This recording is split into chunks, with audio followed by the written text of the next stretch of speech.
दिया है, ये कांग्रेस की तरफ से कहा जा रहा है। इस सबके बीच प्रतिक्रिया क्या आ रही है बीजेपी की तरफ से? नितेश राणे हैं, वो क्या कह रहे हैं, सुनाते हैं आपको। नाही, द्वेषच करायचं होतं तर नेहमी आपण बघतो की मुस्लिम लीगची भाषा आणि काँग्रेस पक्षाची भाषा एकच असते. पाकिस्तानची भाषा आणि काँग्रेस पक्षाची भाषा एकच असते.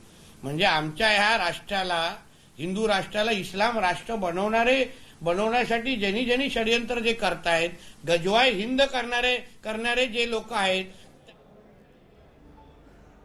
तो मराठी में वो प्रतिक्रिया दे रहे थे और क्या कह रहे थे समझ लेते हैं जरा। हमारे साथ गणेश ठाकुर इस वक्त मौजूद हैं। गणेश, क्या प्रतिक्रिया दे रहे थे नितेश राणे इस पूरे मामले पर? जी देखिए, वो कह रहे थे कि यूपीए की सरकार ने भगवा आतंकवाद कहकर बदनामी की है पूरे तमाम हिंदू समाज की। उसके लिए उन्होंने माफ़ी मांगनी चाहिए। जैसे कल केंद्रीय गृह मंत्री अमित शाह कह रहे थे, आज खुद राज्य के मुख्यमंत्री फडणवीस ने कहा कि हिंदू कभी आतंकवादी नहीं हो सकता। वही बात वो वहाँ दोहरा रहे थे। और जिस तरह वो बात करते हैं तो आतंकवाद ये गजवाए हिंद की बात करता है। आतंकवादी वो है जो देश में बेगुनाहों को मारने की बात करता है। हिंदू कभी बेगुनाहों को नहीं मार सकता। और ये बात कहते हुए वो यूपीए पर निशाना साध रहे हैं और कांग्रेस पर निशाना साध रहे हैं कि कांग्रेस ने ये झूठी केस बनाई ताकि हिंदू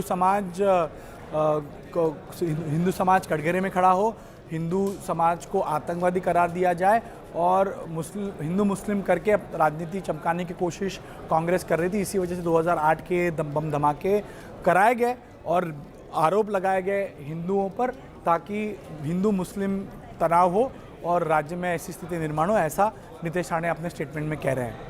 बिल्कुल, मैं लौटूंगी आपके पास गणेश ठाकुर। एक बार फिर से जरा जल्दी से ग्राउंड पर लेकर चलेंगे दर्शकों को। मृत्युंजय वहीं पर मौजूद हैं और इंतजार किया जा रहा है साध्वी प्रज्ञा ठाकुर से लेकर कर्नल पुरोहित तक सभी 7 आरोपी जो बरी हुए हैं आज अदालत से, अभी भी कागजी कार्रवाई कर रहे हैं, अदालत परिसर में ही मौजूद हैं और कुछ देर में वो यहीं से निकलेंगे जहां पर मृत्युंजय मौजूद हैं। और इंतजार इस बात का कि क्या जब बाहर निकलेंगे तो फिर मीडिया से बात करेंगे। मृत्युंजय,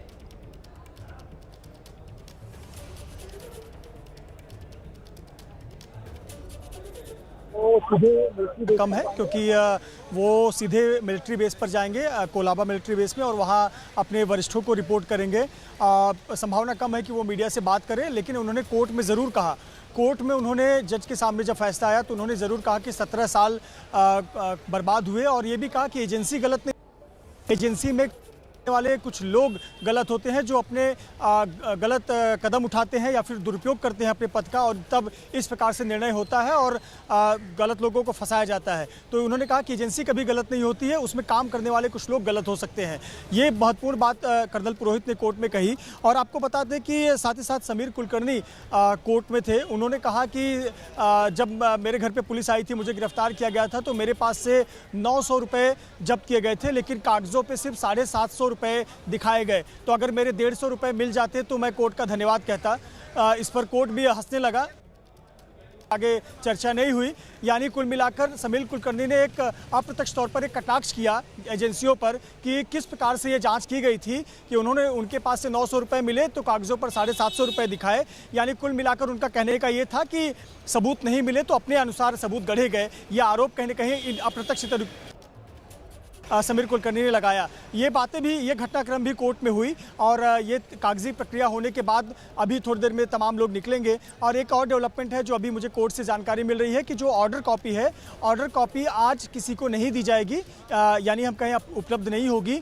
कल ऑर्डर कॉपी तमाम पक्षों को दी जाएगी। जिन्हें भी ऑर्डर कॉपी चाहिए होगा उन्हें कल उपलब्ध कराई जाएगी और जो साइट होती है उस पर अपलोड किया जाएगा, ऐसी हमारे पास जानकारी है। रही बात तमाम लोगों के निकलने की, तो बताएं कि सभी सुरक्षाकर्मी भी की निगाहें वहीं अंदर की तरफ ही है, क्योंकि गाड़ी तो लगी हुई है अंदर, चाहे कर्नल पुरोहित के कॉन्वॉय की गाड़ी हो, चाहे साध्वी प्रज्ञा ठाकुर की गाड़ी हो, अंदर लगी हुई है। तो कोर्ट से लेकिन सातों ही लोग एक साथ शायद नीचे आएंगे और नीचे आने के बाद वो अपने अपने वाहन में निश्चित तौर पर कोर्ट में लंबी प्रक्रिया चल रही है, क्योंकि ये 17 साल तक ये पूरा मामला चला है।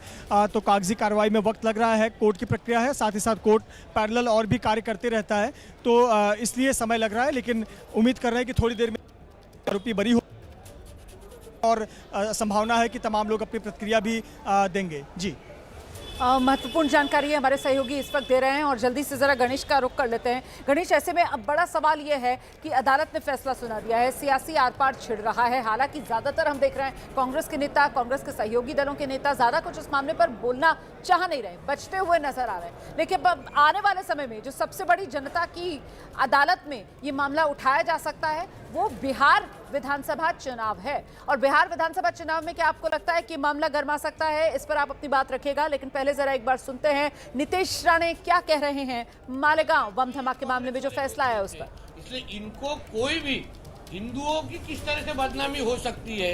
आज कोर्ट में क्या सिद्ध हो गया कि जो कुछ विटनेसेस दिए थे वो खड़े हो नहीं सके, जो कुछ भी प्रूफ दिए थे वो सब झूठे निकले। मतलब इन्होंने एक फर्जीवाड़ा तैयार कर दिया था, झूठा केस तैयार किया था और हिंदू समाज की बदनामी कैसी हो इसके लिए इन लोगों ने दिन रात एक कर दिए थे। सारी के सारी गवर्नमेंट यंत्रणा लगाई थी। मतलब इनको हिंदुओं को झूठा ही ठहराना था।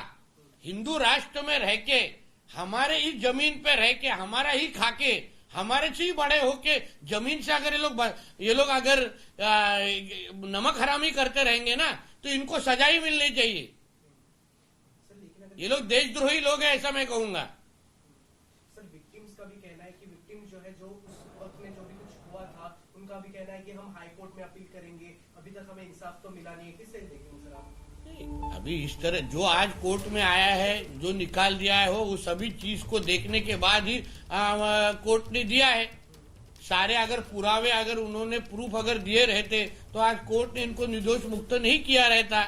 तो इनको, जिनको डेमोक्रेसी में जो अधिकार दिया वो कर सकते हैं आगे। लेकिन भगवा आतंकवाद जो शब्द था वो उस वक्त इस्तेमाल किया गया था। भगवा आतंकवाद के चलते जिस तरीके से 7 लोग को अरेस्ट किया गया था, क्या पूरी तरीके से साजिश कर? देखो, भगवा कभी भी आतंकवादी हो नहीं सकता।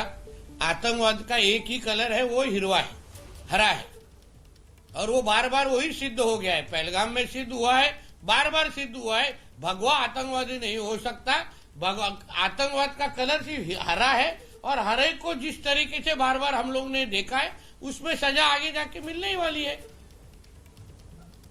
इसलिए जो कुछ भी कोशिश है वो भगवा को बदनाम करने की कोशिश हुई थी। आज वो कोशिशों को उनको मुंह पे खानी पड़ी है। काही हिंदुत्ववादी संघटना ज्या होत्या या प्रकरणानंतर त्या सगळ्या काही संघटनांवर बॅन करण्यात आलेलं होतं। अगदी आरएसएस वर सुद्धा बॅन करा अशी मागणी त्यावेळेला झाली होती। नीतीश राणे को आप सुन रहे थे। अपने इसी अंदाज के लिए नीतीश राणे जाने जाते हैं। कह रहे हैं कि साहब भगवा तो कभी आतंकवाद का रंग हो ही नहीं सकता। आतंकवाद का अगर कोई रंग हो सकता है तो वो हरा ही रंग हो सकता है। और इस बीच ये मालेगांव बम धमाके को लेकर जो अदालत का फैसला आया है इस पर सियासी प्रतिक्रियाएं, जो एनसीपी अजीत गुट है उसी के सांसद हैं प्रफुल्ल पटेल, उनसे इस फैसले को लेकर खास बातचीत की हमारे सहयोगी अंकित गुप्ता ने।